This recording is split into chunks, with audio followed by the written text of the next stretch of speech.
So hello everyone, मैं हूं अभिषेक और आज हम लोग सॉल्व करेंगे चैप्टर 8 सर्कल की एक्सरसाइज 8 है। और एक्सरसाइज 8A को करने से पहले थोड़ा सा हम लोग बेसिक को समझते हैं। तो बेसिक क्या है, देखो बेसिक है सिंपल सा, सर्कल क्या है, सीकेंट क्या है, टेंजेंट क्या है, कॉर्ड क्या है, बस ये छोटी छोटी चीज़ें हम लोग समझेंगे। ठीक है, तो सबसे पहले बात करते हैं सर्कल। देखो सर्कल तो आपको पता ही होगा क्या होता है, तो डायरेक्ट हम आते हैं सीकेंट में। सीकेंट लाइन कौन सी होती है, तो देखो जैसे कि यहाँ पर एक सर्कल बन रहा है। ठीक है, अब यहाँ पर जो ये लाइन है, ये लाइन सर्कल को दो जगह पे इंटरसेक्ट कर रही, दो पॉइंट में, एक पॉइंट ये है, दूसरा पॉइंट ये, दो पॉइंट में इंटरसेक्ट कर रही है। तो अगर कोई लाइन दो पॉइंट में इंटरसेक्ट करती है सर्कल में, तो उसे हम लोग बोलते हैं सीकेंट। ठीक है, क्या बोलते हैं, सीकेंट। और सीकेंट तो समझ में आ गया। अब बात करते हैं हम लोग कॉर्ड की। तो कॉर्ड कौन सी लाइन होती है, देखो कॉर्ड क्या होता है कि अगर कोई लाइन सर्कल को दो पॉइंट में टच करती है, जैसे कि अगर हम लोग बोल दें कि ये दो पॉइंट हैं, ठीक है, ये जो हमारी जो लाइन है ये सर्कल को सिर्फ टच कर रही है, बाहर नहीं जा रही है, तो उसको हम लोग बोलते हैं कॉर्ड। समझ में आ गया। तो कॉर्ड और सीकेंट में समझ में आ गया अंतर क्या, बहुत छोटा सा अंतर है। सीकेंट की लाइन होती है सर्कल को इंटरसेक्ट कर देती है दो पॉइंट में, और जो कॉर्ड की लाइन होती है, जो कॉर्ड होती है, वो सिर्फ सर्कल को टच करती है दो पॉइंट में। क्लियर इतनी बात। अब बात करते हैं टेंजेंट की। टेंजेंट क्या होती है, तो देखो टेंजेंट हमारी जो लाइन होती है वो सर्कल को एक्सटीरियर से टच करती है, बाहर की तरफ से सिर्फ एक पॉइंट में टच करती है। जैसे कि यहाँ पर ये पॉइंट बन रहा है, इस पॉइंट में देखो ये टच कर रही है, तो टेंजेंट वाली लाइन एक्सटीरियर से मतलब बाहर से सर्कल को क्या करती है, टच करती है एक पॉइंट पे।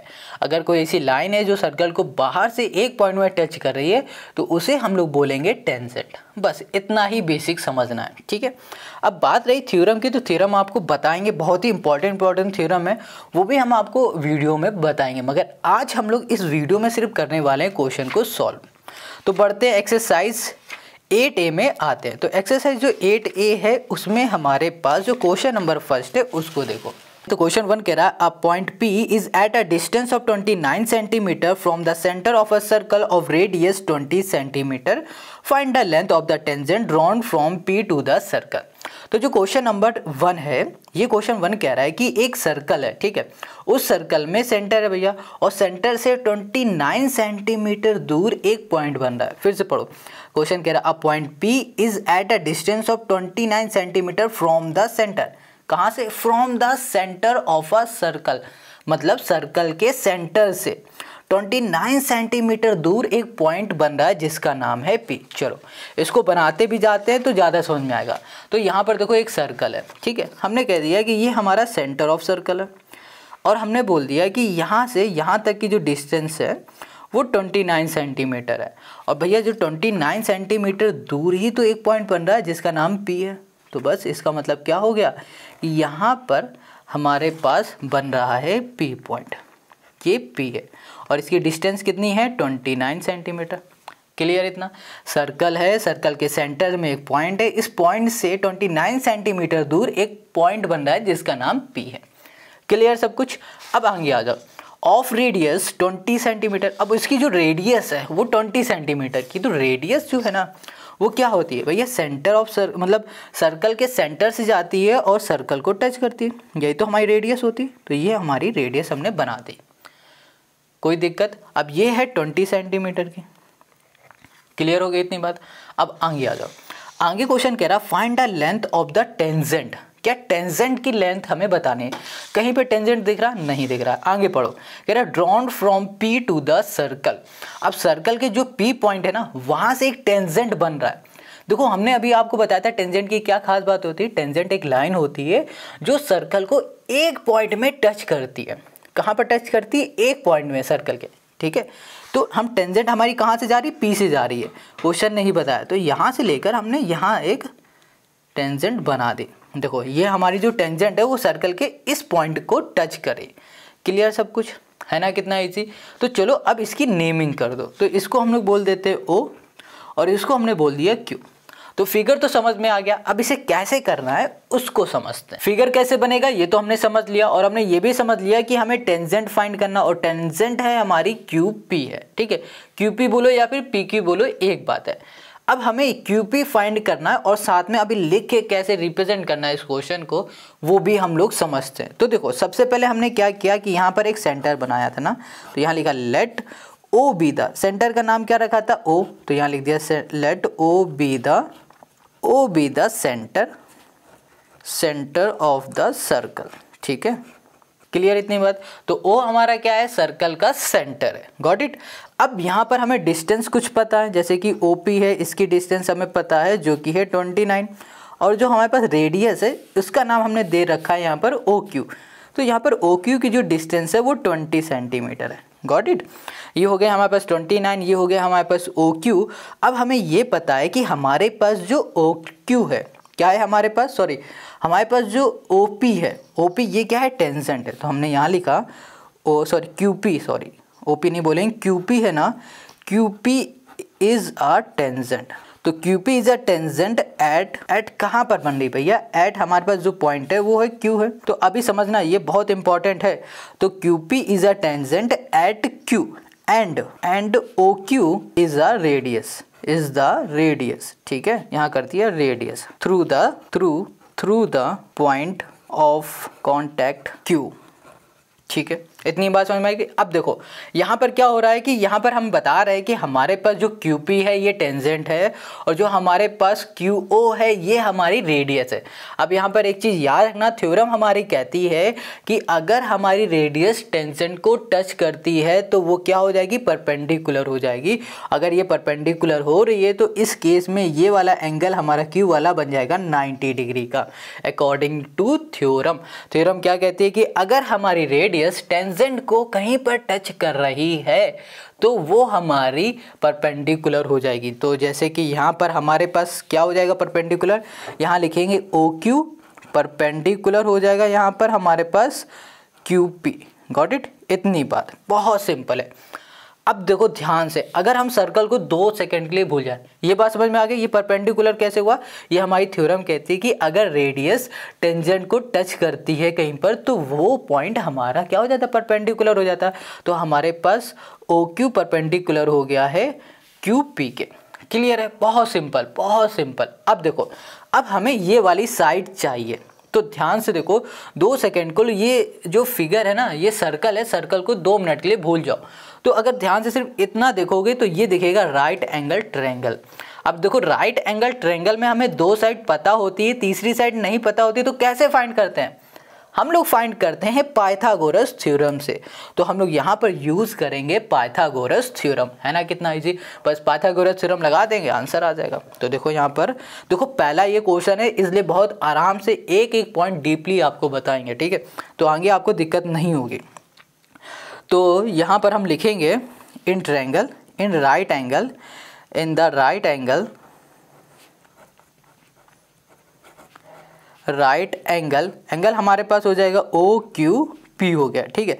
ये राइट एंगल हमारे पास है, इसमें हम लोग यूज़ करेंगे पाइथागोरस, तो यहाँ लिखेंगे by using Pythagoras theorem, Pythagoras theorem, ठीक है, क्लियर इतनी बात। तो हमें क्या यूज़ करना है, हमें यहाँ पर यूज़ करना है पाइथागोरस थ्योरम। अब पाइथागोरस थ्योरम कैसे यूज़ करेंगे, तो देखो, तो हम लोग यहाँ पर लिखेंगे, हम लोग लिखेंगे OP स्क्वायर इक्वल्स टू हो जाएगा हमारे पास ओके QP स्क्वायर, और यहाँ कर देंगे हम लोग प्लस OQ स्क्वायर, बस सिंपल है, हो गया। अब OP हमें पता है 29 है, क्या है 29। अब जल्दी से कमेंट करके ये बताओ कि 29 का स्क्वायर क्या होता है। अब OP हमारे पास कितना है, OP हमें पता नहीं, QP हमें पता नहीं, तो QP को हम लोग QP स्क्वायर ही लिखेंगे, प्लस यहाँ पर हमारे पास क्या है, यहाँ पर है OQ है, OQ हमारे पास है 20, और यहाँ लिखेंगे 20 का स्क्वायर। अब यहाँ पर बात आती है 29, तो देखो 29 का स्क्वायर नहीं आता है, तो आप 2 बार 29 इंटू 29 कर दो, मल्टीप्लाई करके देखोगे तो आपको मिल जाएगा। अब जब आता है तो डायरेक्ट यहाँ पे लिख दो 841, तो यहाँ पर कर दिया 841। अब बताओ 20 का स्क्वायर क्या होता है, 20 का स्क्वायर होता है 400, तो यहाँ पर लिख दिया 400।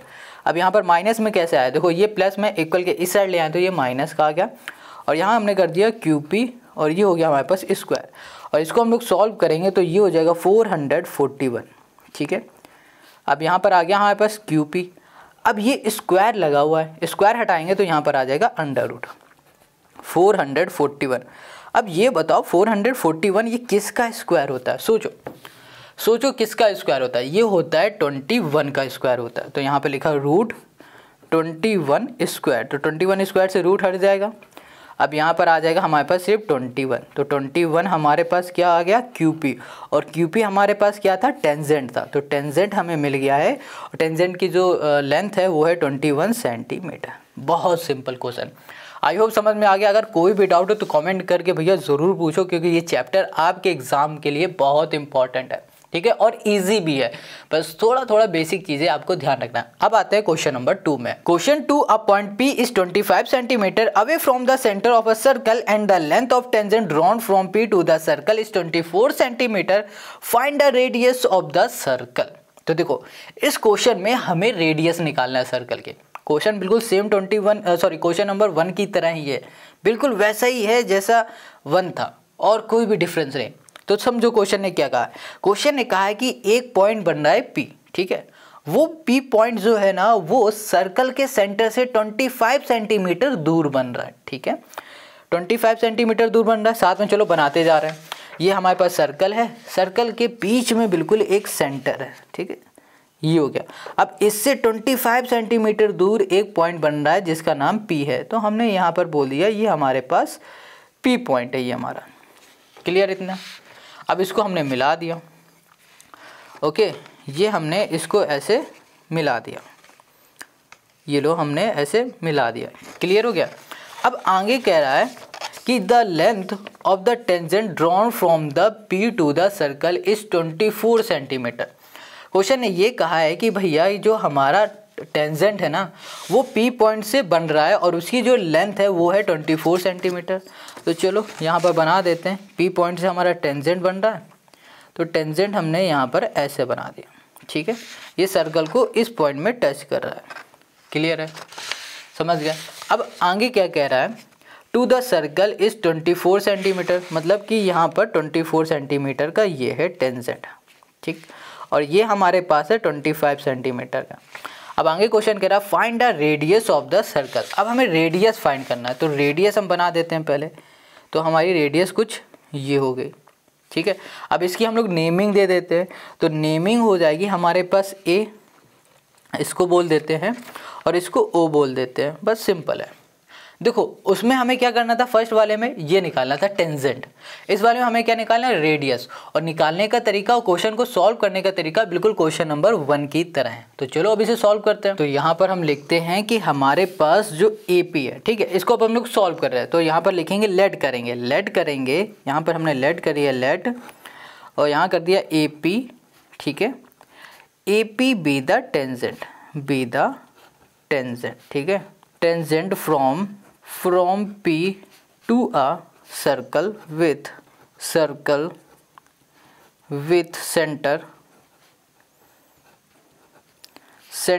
O such that AP equals to 24 centimetre and OP equals to हो जाएगा यहाँ पर 25 सेंटीमीटर। क्लियर है? तो ये हमने यहाँ पर लेट कर लिया, गॉट इट। अब हमें क्या करना है, अब देखो यहाँ पर फिर से हमें थ्योरम यूज़ करने पड़ेगी। देखो थ्योरम क्या कहती है कि जब कभी भी हमारा टेंजेंट को, ठीक है, टेंजेंट को रेडियस टच करती है तो वो हमारी क्या हो जाती है, परपेंडिकुलर हो जाती है। तो हम लोग यहाँ पर लिखेंगे जो हमारे पास QA है ये परपेंडिकुलर है, परपेंडिकुलर किससे, AP से। अब जब ये परपेंडिकुलर है तो इसका मतलब क्या हो रहा है, ये वाला एंगल हमारा 90 डिग्री है। अब ये 90 डिग्री है तो इस वजह से इस सिर्फ ट्रायंगल की बात करें तो ये ट्रायंगल हमारा राइट एंगल ट्रायंगल हो गया। तो यहाँ पे लिखेंगे in right angle triangle, in right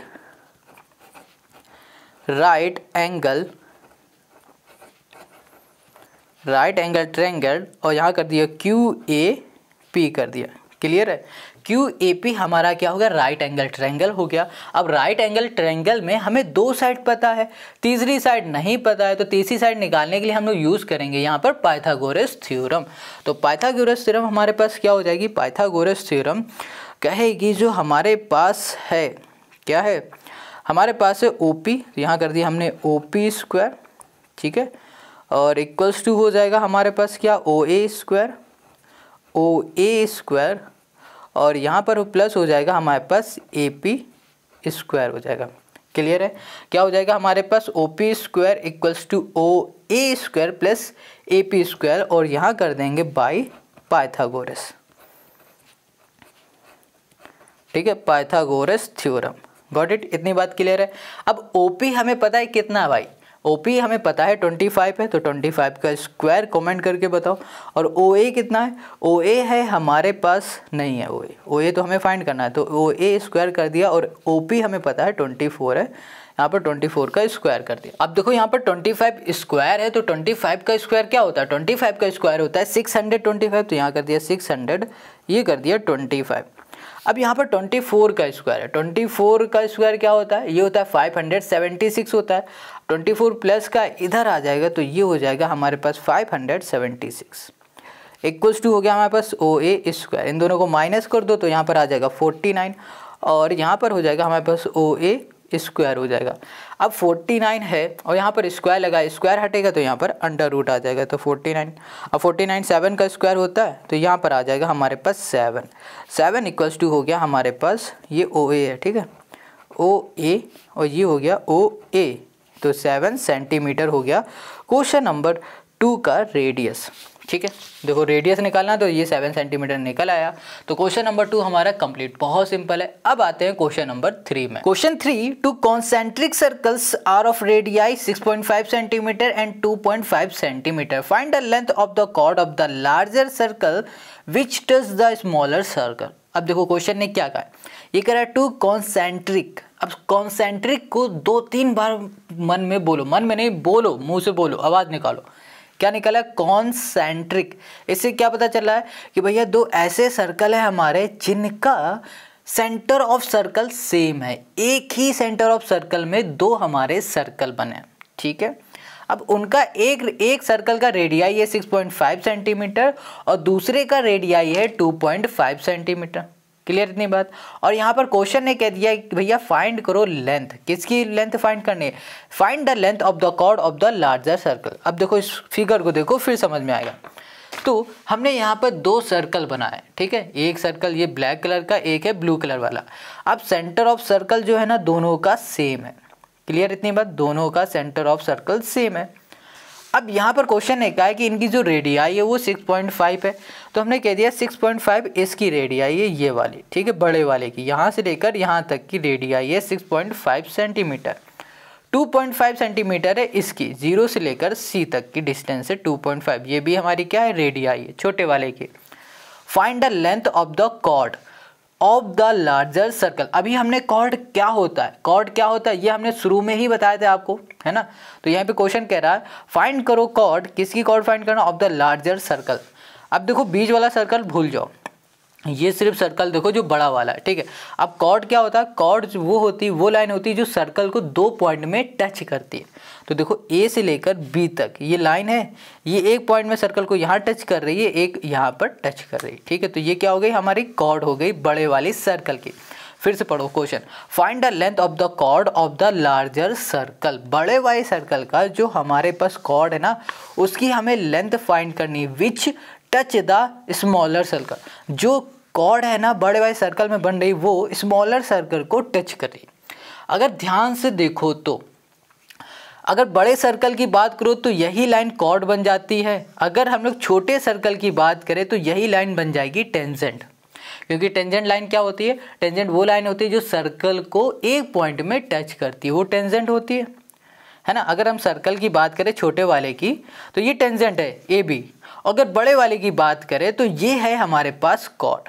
ठीक है, तो दोनों चीज़ इसलिए बता रहे हैं क्योंकि दोनों का ही खेल होना है। अब चलो इसको हम लोग सॉल्व करते हैं, और सॉल्व करने से पहले जो चीज़ हमने बनाई है उसको लिख लेते हैं, लिख लेंगे पहले से, ताकि आपको ज़्यादा टाइम वेस्ट ना हो। यहाँ पे लिख के दिखाएंगे वो चीज़ सही नहीं होगा, लिख लेंगे पूरा फिर आपको दिखाते हैं। अब देखो इसमें ना हमने कुछ खास लिखा नहीं, हमने बस इतना लिखा है कि जो हमारे पास O है वो सेंटर ऑफ द सर्कल है, मतलब दोनों सर्कल के सेंटर है। देखो let O be the common centre of the 2 circle and AB be the chord of the large circle which touch the smaller circle at C। जो भी question में था वही हमने छाप दिया यहाँ पर। क्लियर है, कुछ खास नहीं। देखो AB को बोल दिया ये भैया कॉर्ड है जो कि टच हो रही है कहाँ पर? छोटे वाले सर्कल में, बस इतना सा। और ओ ए हमने ज्वाइन करा दिया है, ओ सी ज्वाइन करा दिया, और उसके बाद इसमें जो सेंटीमीटर दिए थे कि जो ओ ए है हमारे पास 6.5 है और ओ सी है जो 2.5 है, वो लिख दिया। अब यहाँ पर एक चीज़ ध्यान देना, जैसे कि ये रेडियस है ओ सी, ये टच कर रही है ए बी को, तो ए बी हमारी क्या है, टेंजेंट है। टेंजेंट तब होगी जब हम लोग इस छोटे वाले सर्कल की बात करेंगे, बड़े वाले सर्कल की नहीं बात कर रहे हैं, अभी छोटे वाले सर्कल की बात कर रहे हैं। तो इसके हिसाब से ये टेंजेंट है, और टेंजेंट में ये रेडियस टच करी, तो थ्योरम कहती है भैया टेंजेंट में अगर रेडियस टच करती है कहीं पे तो वो हमारी क्या हो जाती है, ये परपेंडिकुलर हो जाती है। तो परपेंडिकुलर है तो इस हिसाब से हमारे पास ये एंगल हो जाएगा 90 डिग्री का। हमारा ये 90 डिग्री हो गया। तो यहाँ पर अगर हम बात करें ट्रायंगल ए ओ सी की, तो इसमें हमें दो साइड पता है, ये वाली साइड हमें नहीं पता, तो ये वाली साइड हम लोग फाइंड कर लेंगे। अब जब हमें ये साइड मिल जाएगी तो उसका मल्टीप्लाई 2 से करेंगे तो ये पूरा मिल जाएगा। अब कहोगे ऐसा कैसे, तो देखो ये हमारी परपेंडिकुलर है, तो इसका मतलब क्या हो रहा है कि जो ओ सी है ये बाइसेक्ट कर रही है ए बी को, ए बी को बाइसेक्ट करी, तो इसका मतलब ये हो रहा है कि ये ए बी को इक्वली पार्ट में डिवाइड कर रही है, मतलब आधा यहाँ कर दे रही है, आधा यहाँ कर दे रही। अगर हमने इसको ट्रायंगल के पाइथागोरस थ्योरम से ये वाली साइड निकाल ली तो हाफ साइड निकली, और हमें ये अगर पूरी चाहिए तो 2 का मल्टीप्लाई कर देंगे तो पूरी आ जाएगी। तो ये बेसिक समझ में आ गया होगा। अब हम लोग इसे जैसे करेंगे ना तो ज़्यादा समझ में आएगा, ठीक है। तो चलो इतनी बात समझ में आ गया, ओ सी परपेंडिकुलर ए बी, और यहाँ पर लिखा हुआ है ओ सी बाइसेक्ट ए बी है। अब हम लोग यहाँ पर यूज़ करने जा रहे हैं यहाँ पर थ्योरम कौन सी, पाइथागोरस। तो यहाँ पर हम लिखेंगे बाय यूजिंग पाइथागोरस, ठीक है, by using Pythagoras theorem, by using Pythagoras theorem. Clear इतनी बात। अब देखो किस में यूज़ कर रहे हैं, ट्रायंगल ए ओ सी में यूज़ कर रहे हैं, ठीक है। तो यहाँ पर लिख देते हैं, चाहो तो यहाँ लिख दें इन राइट एंगल, ये लिखना ज़रूरी, राइट एंगल हमने यहाँ पर लिख दिया, ओके। इसका नाम है ए सी ओ कर दिया, क्लियर। ये पहले ये लिखेंगे फिर ये लिखेंगे, ठीक है, बाय यूजिंग पाइथागोरस थ्योरम। तो यहाँ पर आ जाएगा हमारे पास ओ ए स्क्वायर इक्वल्स टू हो जाएगा हमारे पास ओ सी स्क्वायर, और यहाँ पर हो जाएगा हमारे पास ए सी स्क्वायर हो जाएगा। अब ओ ए हमारे पास है 6.5। अब बताओ 6.5 का स्क्वायर कितना होता है, ये बताओ कमेंट करके। अब ओ सी का स्क्वायर क्या है, ओ सी का है 2.5। अब जिसने कमेंट किया उसका कमेंट नेक्स्ट वीडियो में ज़रूर लगाएंगे, जिसने आंसर दिया उसका। अब यहाँ पर ए सी हमें पता नहीं तो ए सी स्क्वायर कर दिया। अब देखो 6.5 का जो स्क्वायर होता है वो होता है 42.25 होता है, ठीक है, इक्वल्स टू यहाँ पर 2.5 है, ये 2.5 का स्क्वायर होता है 6.25, और यहाँ पर प्लस हमने कर दिया ए सी स्क्वायर। अब यहाँ पर ना 4.25 है, 42.25 है, और ये प्लस का है, इक्वल के इस साइड आ जाएगा तो माइनस का 6.25 आ जाएगा, और इक्वल्स टू हमने यहाँ कर दिया ए सी। तो यहाँ लिखेंगे 36 इक्वल्स टू हो जाएगा हमारे पास ए सी स्क्वायर, स्क्वायर हटेगा तो यहाँ लग जाएगा रूट, तो ये हो जाएगा 36 इक्वल्स टू हो गया हमारे पास ए सी, और यहाँ पर आ जाएगा 6 इक्वल्स टू ए सी। तो ए सी कितना मिल गया, 6 मिल गया, और यही हो गया क्वेश्चन नंबर 3 का हमारा आंसर, है ना। कितना सिंपल, बहुत सिंपल क्वेश्चन है, बहुत इजी है, बस थोड़ी सी बातों को समझना है। अब आते हैं क्वेश्चन 4 में। अब देखो यहाँ पर जो क्वेश्चन 4 है ये कह रहा है इन the given figure a circle increased in a triangle ABC touch the sides AB BC AC at a point D E and F respectively.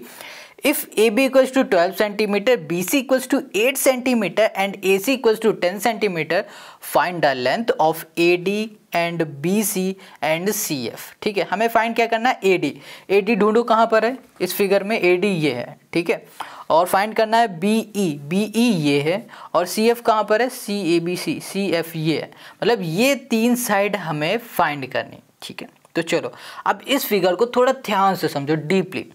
ये हमारे पास सर्कल है, ठीक है। अब इस सर्कल में यहाँ पर देखो ये एक लाइन जा रही BC नाम की, ये लाइन टच हो रही है D पॉइंट में।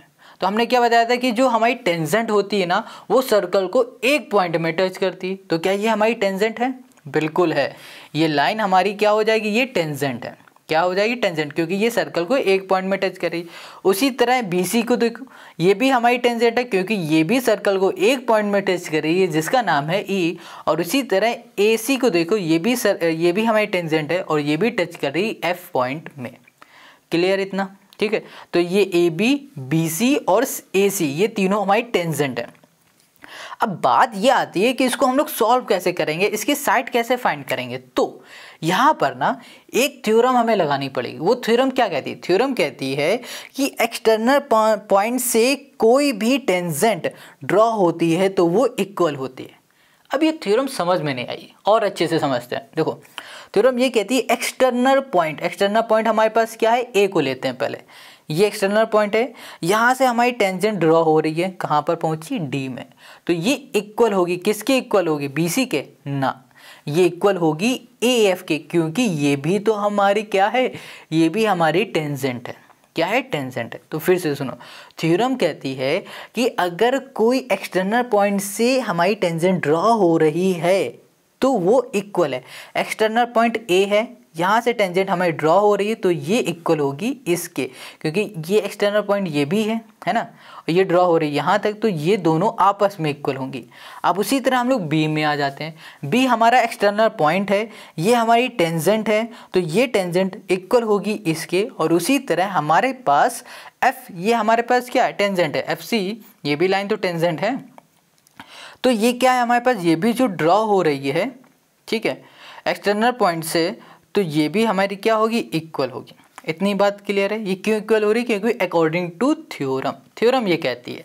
इतनी बात क्लियर है। अब जब ये भैया इक्वल हो रही हैं तो पहले उसको लिख लेते हैं, फिर आगे का कार्यक्रम शुरू करते हैं। तो यहाँ पर ना इसके सॉल्यूशन को देखो हमने यहाँ पर बस इतना सा लिख रखा है जो थ्योरम ने कहा है। देखो हमने लिखा we know that the length of the tangent draw from an external point to a circle are equal. वही चीज़ कि एक्सटर्नल पॉइंट से हमारी टेंजेंट बन रही तो वो इक्वल होगी, जैसे कि ये दोनों आपस में, ये दोनों आपस में और ये दोनों आपस में। इसी तरह हमने एक पॉइंट और लिखा है यहाँ पर, ए इज एक्सटर्नल पॉइंट, ठीक है, ए हमारा क्या एक्सटर्नल पॉइंट है, इसलिए हमारे पास जो ए डी है ना वो इक्वल हो जाएगी ए एफ के, और जो ए एफ और ए डी है उसको हमने लेट कर लिया है एक्स के इक्वल। बस कितना सिंपल है, इतनी बात समझ में आ गई। अब उसी तरह हमारे पास जो जो एक्सटर्नल पॉइंट है हम उसको लिख लेते हैं। जैसे कि अगर हम लोग बात करें बी के, तो बी भी तो एक हमारा एक्सटर्नल पॉइंट है, तो यहाँ लिख दिया B is an external point, ठीक है, इज अ एक्सटर्नल पॉइंट। देखो हमने ये इसलिए पहले लिख लिया कि यहाँ पर आप एक एक शब्द आपको लिख के दिखाएंगे तो आपको बोर भी होगे और ये वीडियो बड़ी हो जाएगी। ये छोटी चीज़ है, इसमें कुछ सॉल्व करना नहीं, तो हमने पहले से लिख लिया और आपको बता दिया, हो गया काम, ठीक है। अगर कोई दिक्कत हो बताना, अगली वीडियो हम लिख के आराम से बता देंगे। तो ये बी क्या है, हमारे पास एक्सटर्नल पॉइंट है, इस वजह से हमारे पास जो बी डी है वो इक्वल हो जाएगी बी ई के, ठीक है। और इसको बोल देते हैं, ये हमारे पास क्या है, ये जेड है, ठीक है, एक्स वाई, चलो जेड ही हो गया, कोई दिक्कत नहीं है। और हमारे पास सी है, ये क्या है, इज अ एक्सटर्नल पॉइंट, ठीक है, एक्सटर्नल, ये हो जाएगा हमारे पास पॉइंट। अब ये हमारे पास एक्सटर्नल पॉइंट है, इसका मतलब जो ई सी है वो बराबर हो जाएगा सी एफ के। बस इसको हमने बोल दिया कि ये है वाई। तो हमने क्या बोला, A D equals to A F X है, ये वाई है, और ये हमारे पास जेड है। क्लियर है। तो अब यहाँ पर समझो, यहाँ पर ना अगर हम लोग बात करें कि हमारे पास क्वेश्चन में गिवन क्या था, क्वेश्चन में हमारे पास गिवन था ए बी साइड, ठीक है, ए बी हमें गिवन थी जो कि थी हमारे पास 12 सेंटीमीटर, और हमें यहाँ पर बी सी गिवन है, बी सी जो कि है 8 सेंटीमीटर, और हमें गिवन है ए सी है हमारे पास कितना, 10 सेंटीमीटर, ठीक है, ये हमें यहाँ पर गिवन है। क्लियर है। तो ए बी देखो कहाँ पर है, ए बी ये वाली साइड है, ये वाली साइड, ये हमें कितनी गिवन है, 12। अब देखो ए बी में इतना हमारा क्या है, बी डी देखो कहाँ पर है, बी डी ये जेड के बराबर है, ठीक है, तो ये हमारा जेड है, और ये हमारे पास डी ए है, डी ए हमारे किसके बराबर, एक्स के बराबर है। तो इसका मतलब क्या हो रहा है, जब जेड और एक्स को प्लस करेंगे तब वो किसके बराबर होगा, 12 को। तो हमने यहाँ लिख दिया, हमने X plus Z equals to हमने कर दिया यहाँ पर 12, और इससे बोल दिया ये इक्वेशन फर्स्ट है, ठीक है। ध्यान से समझो, देखो ये पूरा 12 है ना। अब देखो यहाँ पर डी बी जो दिया है, अभी हमने यहाँ निकाला, जो हमारे पास डी बी बोलो या फिर बी डी बोलो, ये जेड है, इक्वल्स टू जेड के बराबर है। और जो ए डी है, ए डी मतलब ये ए है, ये डी है, ये पार्ट है, ये एक्स है। अब ये पूरा पार्ट हमारा 12 है, तो इसका मतलब जेड प्लस एक्स करेंगे तभी तो 12 आएगा। वो चीज़ हमने यहाँ पर लिख दी और लिख दिया, ये हमारी पहली इक्वेशन है। क्लियर है। अब यहाँ पर ना हमारे पास क्या गिवन है, 8 हमारे पास क्या गिवन है, बी सी, ये है बी सी 8 सेंटीमीटर। अब देखो बी ई कहाँ पर है, बी ई ये है, मतलब ये जेड है, ठीक है। और EC कहाँ पर है, EC हमारे पास ये y है, ये हो गया y। इसका मतलब z प्लस y करेंगे तो हमें 8 मिलेगा। तो यहाँ कर दिया हमने z, ये कर दिया प्लस, ये कर दिया y इक्वल्स टू 8। ये हो गई हमारी दूसरी इक्वेशन। गॉट इट, इतना हो गया।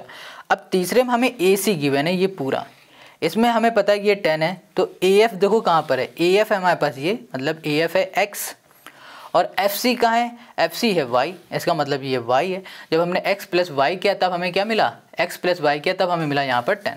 तो यहाँ कर दिया x प्लस वाई कर दिया तो इक्वल्स टू आ गया हमारे पास 10। ये हो गई हमारे पास तीसरी इक्वेशन।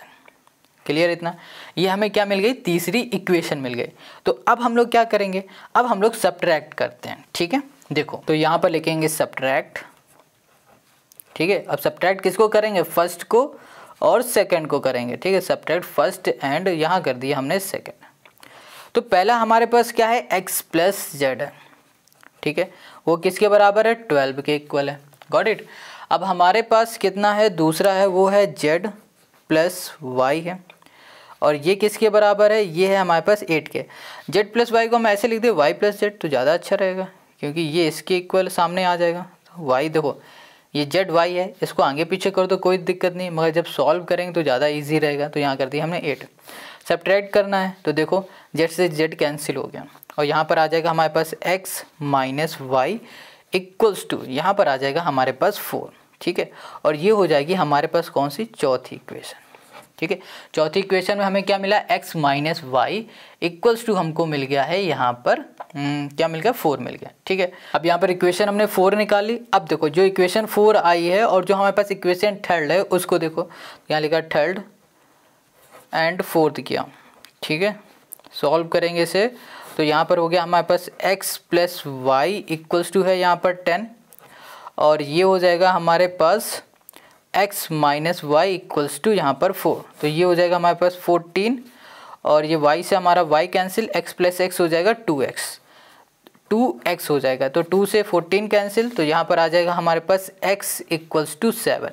तो देखो हमें x मिल गया, x हमारे पास कितना मिल गया है, 7 मिल गया। ठीक है, अब क्या करेंगे, इसको हम लोग किस में पुट कर देंगे, हम लोग पुट कर देते हैं इक्वेशन में। कौन सी इक्वेशन में हम लोग पुट करेंगे, तीसरी में पुट कर देते हैं। चलो, तो हमने कहा फ्रॉम थर्ड, तीसरी इक्वेशन में पुट करेंगे तो ये तीसरी इक्वेशन है, x प्लस हमारे पास y इक्वल्स टू 10 है, ये तीसरी इक्वेशन है, और यही है। ठीक है, x plus Y equals to 10 है, और x की वैल्यू यहाँ पर 7 है, तो 7 प्लस वाई इक्वल्स टू हो जाएगा हमारे पास 10। तो यहाँ पर y इक्वल्स टू कितना आ जाएगा हमारे पास, यहाँ पर आ जाएगा हमारे पास 3 आ जाएगा। ठीक है, 7 देखो हमारे पास ये प्लस का है, इधर चला जाएगा माइनस का, सॉल्व करेंगे तो यहाँ पर आ जाएगा हमारे पास 3। तो y हमको क्या मिल गया, 3 मिल गया। अब इस y की वैल्यू को उठाएंगे और पुट कर देंगे पहली इक्वेशन में। पहली इक्वेशन में y है नहीं, तो हम लोग क्या करते हैं, हम लोग पुट कर देते हैं दूसरी इक्वेशन में। तो यहाँ पर आ जाएगा फ्रॉम सेकंड। ठीक है, फ्रॉम सेकंड दूसरी इक्वेशन में पुट करेंगे तो यहाँ पर हो जाएगा हमारे पास z plus Y equals to 8। y की वैल्यू है 3, तो यहाँ पर होगा z प्लस 3 इक्वल्स टू 8, और यहाँ पर z इक्वल्स टू आ जाएगा हमारे पास 5। कितना आ गया हमारे पास, यहाँ पर z की वैल्यू आ गई 5। अब देखो फिगर को देखो, और फिगर में देखो हमारे पास z कहाँ है, y कहाँ है, ये सब देखो। चलो अभी दिखाते हैं। ओके, अब इसको देखते जाना फिगर को ध्यान से। यहाँ पर क्या है, x है। अभी x हमने क्या निकाला, x की वैल्यू हमने फाइंड की है 7। देखो 7 फाइंड की है, तो हमने यहाँ पे लिख दिया 7। ठीक है, और हमने क्या फाइंड की, y की वैल्यू 3। y कहाँ पर है, ये है, तो ये हो गया हमारे पास 3। ये भी y है, तो ये भी हो गया हमारे पास 3। ठीक है, ध्यान देना ये वाली। ठीक है, और x ये भी है हमारे पास 7, और z हमने निकाला 5, ये 5 है। अब देखो हमें फाइंड क्या करना था, हमको फाइंड करना था BE हमारे पास z था, है ना, यही फाइंड करना था। तो BE हमारा z है, तो ये कितना है हमारे पास 5 है, तो यहाँ पे लिखा BE इक्वल्स टू z और z इक्वल्स टू 5। तो इसका मतलब क्या हो रहा है कि जो BE है वो हमारा क्या है, 5 है। तो BE हमने कर लिया फाइंड। अब और देखो हमें क्या फाइंड करना था, और हमें यहाँ पर फाइंड क्या करना था, हमें फाइंड करना था DA। क्या फाइंड करना था, DA क्या है, x है, तो x हमारे पास ये है, तो इसका मतलब क्या हो गया, DA ये हो गया हमारा। और हमें क्या फाइंड करना था, सी एफ। तो सी एफ हमारे पास ये है, सी एफ हमारे पास क्या वाई है, वाई कितना था 3 है, तो यहाँ पर हो जाएगा सी एफ। बस कितना इजी है, बहुत सिंपल क्वेश्चन है और यही हो गया इसका सॉल्यूशन। तो आई होप समझ में आ गया होगा। अब करते हैं next question. Question 5, in the given figure P A and P B are the tangent segment to a circle with centre O so that the point A O B and P are concyclic. So यहाँ पर question ये कह रहा है कि हमें ये prove करके दिखाना है कि जो हमारे पास ओ बी पी ए है ना, ये कॉन्साइक्लिक है। अब कॉन्साइक्लिक है ये कैसे प्रूव करेंगे, तो बहुत सिंपल है। कॉन्साइक्लिक की एक खास बात ये होती है कि उसके अपोजिट एंगल का जो सम होता है वो 180 डिग्री होता है। अगर हमने अपोजिट एंगल का सम 180 करके दिखा दिया तो ये प्रूफ हो जाएगा। अब बात ये आती है कि 180 डिग्री हम करके कैसे दिखाएंगे। तो देखो क्वेश्चन ने ये बताया है कि हमारे पास जो PB है और जो PA है ये एक टेंजेंट है। क्या है, टेंजेंट है, ठीक है। और अगर ध्यान से देखोगे तो ये OA रेडियस दिखेगा और OB ये भी रेडियस दिखेगा। तो अगर आपको थ्योरम याद है तो थ्योरम कहती है कि अगर टेंजेंट में रेडियस टच करती है तो वो क्या होती है, 90 डिग्री की होती है, या फिर बोलो वो परपेंडिकुलर होती है। तो इसका मतलब क्या हो रहा है, PA परपेंडिकुलर है OB के। फिर से थ्योरम को याद करो। थ्योरम कहती है कि अगर हमारी रेडियस टेंजेंट को टच करेगी तो जहाँ पर टच करेगी वो हमारा क्या हो जाएगा, परपेंडिकुलर हो जाएगा, ठीक है। तो यहाँ पर OA परपेंडिकुलर है PA के, ठीक है। और उसी तरह PB हमारा परपेंडिकुलर हो जाएगा BA के, BO के, ठीक है, क्योंकि ये भी तो रेडियस है। क्लियर है। अब जब ये परपेंडिकुलर है इस वजह से ये एंगल हमारा क्या हो जाएगा, 90 डिग्री हो जाएगा और ये एंगल भी हमारा क्या हो जाएगा, 90 डिग्री हो जाएगा। अब दोनों एंगल हमारे 90 डिग्री है। अब इन दोनों का हम लोग सम कर देंगे तो ये 180 डिग्री के बराबर आ जाएगा और ये हमारा प्रूफ हो जाएगा कॉन्साइक्लिक।